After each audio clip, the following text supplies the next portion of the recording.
14 বছরও বিচার হয়নি ফেলানী হত্যার। 2011 সালের 7 জানুয়ারি কুড়িগ্রাম সীমান্তে বিএসএফ সদস্য অমিয় ঘোষ গুলি চালিয়ে হত্যা করে বাংলাদেশি কিশোরী ফেলানীকে।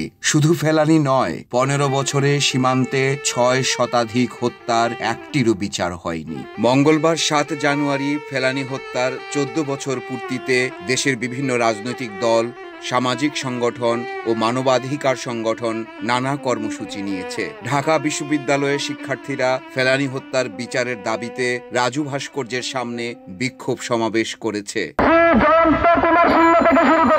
হিন্দু, বুদ্ধ, মুসলিম নির্বিশেষে কিভাবে বাংলাদেশী নাগরিককে তারা নির্বিচারে হত্যা করেছে। যে হাতেই মাইক ধরেছি আমরা সেই হাতে অস্ত্র ধরতে জানি।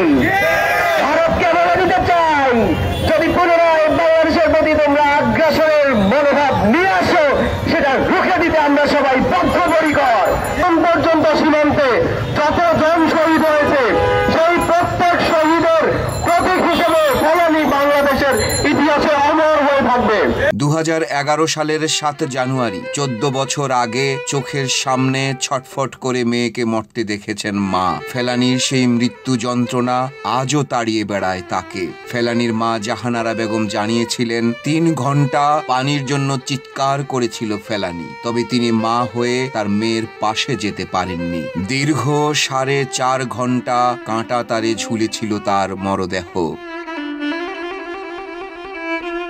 এ ঘটনায় বিশ্বব্যাপী তোলপাড় শুরু হলে 2013 সালের 13 আগস্ট ভারতের কোচবিহারে জেনারেল সিকিউরিটি ফোর্সেস কোর্টে ফেলানী হত্যা মামলার বিচার শুরু হয়। বিএসএফ এর এই কোর্টে সাক্ষী দেন ফেলানীর বাবা নূর ইসলাম ও মামা হানিফ। তবে ভারতীয় ওই প্রহসনের বিচারে মাত্র 1 মাসের মধ্যে বেকসুর খালাস দেওয়া হয় আসামি বিএসএফ জওয়ান অমিয় ঘোষকে।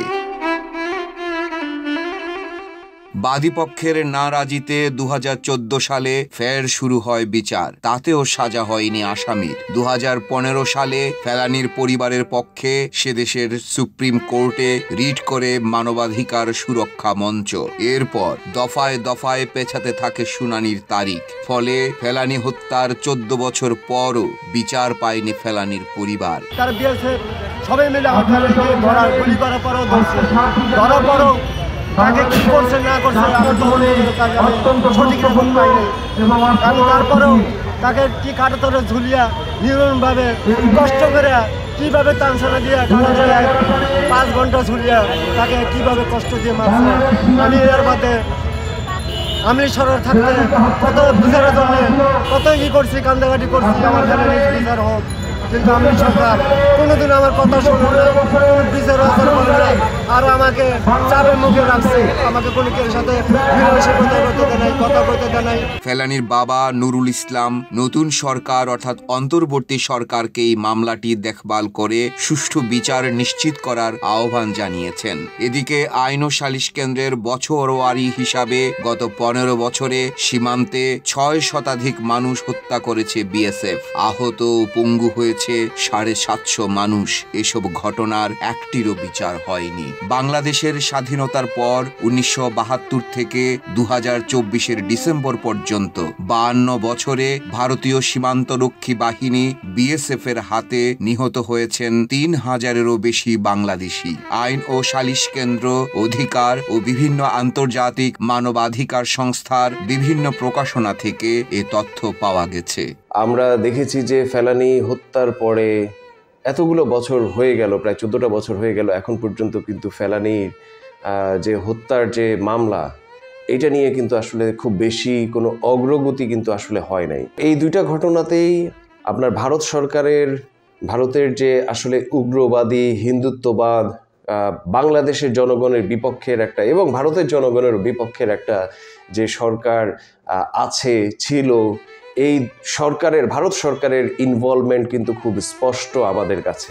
বাংলাদেশ ও ভারতের মধ্যে রয়েছে 4096 কিলোমিটার দীর্ঘ আন্তর্জাতিক সীমানা। বাংলাদেশ ভারত সীমান্তে এখনো বহাল আছে বিতর্কিত দেখামাত্র গুলি নীতি, যে কারণে বিএসএফ কারণে অকারণে বাংলাদেশি নাগরিককে গুলি করতে পারে।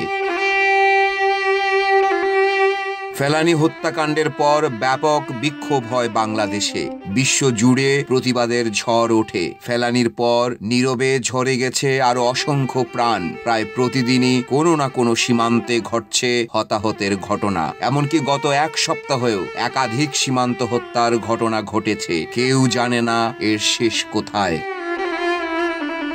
মাহফুজ জুয়েল, বাংলাদেশ প্রতিদিন।